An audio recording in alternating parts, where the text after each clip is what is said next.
Je vous présente donc la formation sur Wilfredo Lam, qui est un artiste du XXe siècle et qui est né en 1902 à Saguada la Grande, à Cuba, et mort en 1982 à Paris.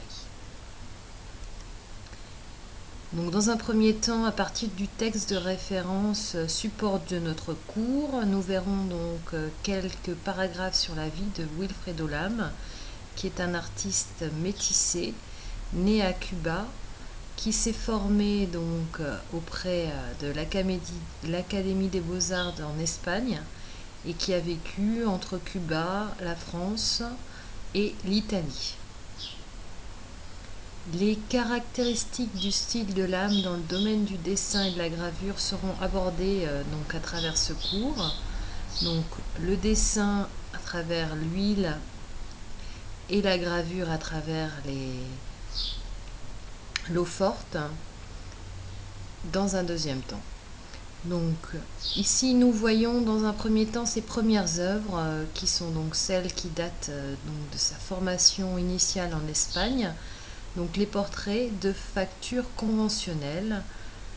Il est allé en Espagne et a donc aimé faire ses portraits de paysans qui montrent chez lui son attachement aux questions sociales. Donc ici nous avons une femme, mujer en espagnol, qui date de 1925 et ce tableau est particulièrement intéressant dans la retranscription des rides qui forment toutes les lignes de vie sur le visage de cette dame. C'est aussi une période où il s'intéresse beaucoup aux conditions de travail de ces paysans. En 1937-38, il rencontre Picasso. C'est d'abord une rencontre esthétique avec le maître espagnol Pablo Picasso. Et cet inventeur du cubisme avec Braque.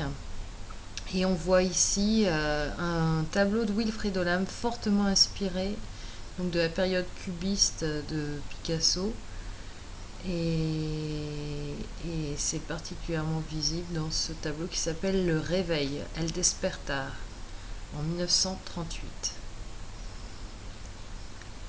Les autres caractéristiques de son œuvre, donc là, Wilfredo Lam va particulièrement développer un style propre. Et ce style trouve ses racines dans l'héritage africain et dans le concept de la négritude, qui est un des concepts majeurs également dont il fait la connaissance à travers donc l'œuvre d'Aimé Césaire.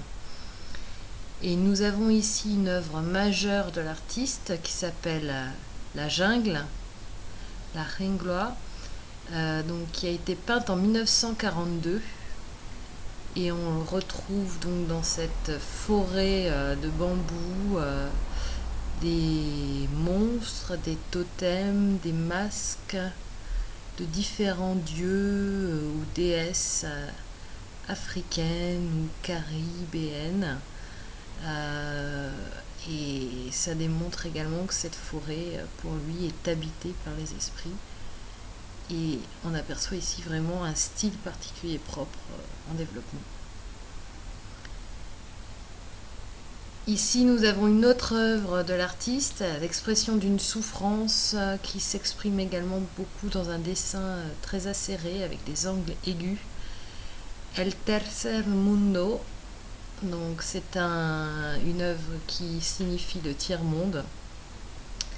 Donc on comprend bien toute la souffrance qu'il souhaite exprimer à travers ce dessin acéré, ces angles pointus, ce fond noir particulièrement désespéré.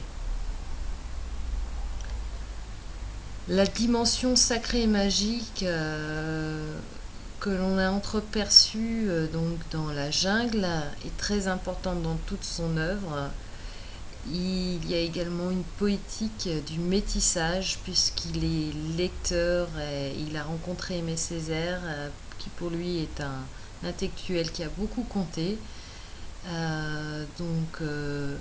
Le métissage est un des concepts qu'il développe, Aimé Césaire, et qui pour lui est important. Ici nous avons une œuvre qui est en fait des petites illustrations du poème d'André Breton, Fata Morgana, qu'il a illustré en 1938. C'est un admirateur également de Breton qu'il rencontre à son arrivée, à son retour à Cuba, puisque Breton avait été mis dans le bateau fuyant la France occupée par les nazis. Et c'est à cette déconvenue finalement qui fait la rencontre de cet homme, et Breton fera beaucoup pour sa renommée.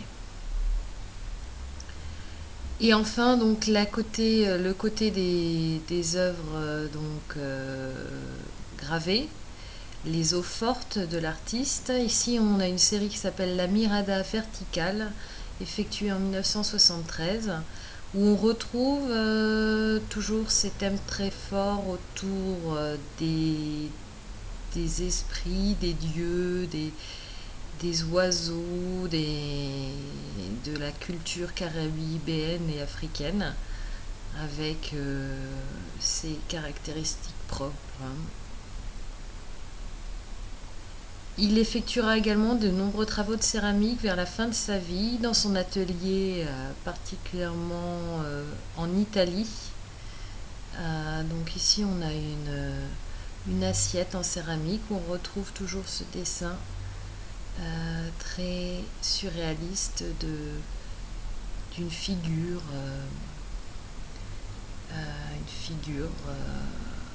représentant certainement un dieu ou un concept dans la culture caribéenne. Voilà, et c'est la fin de ma présentation.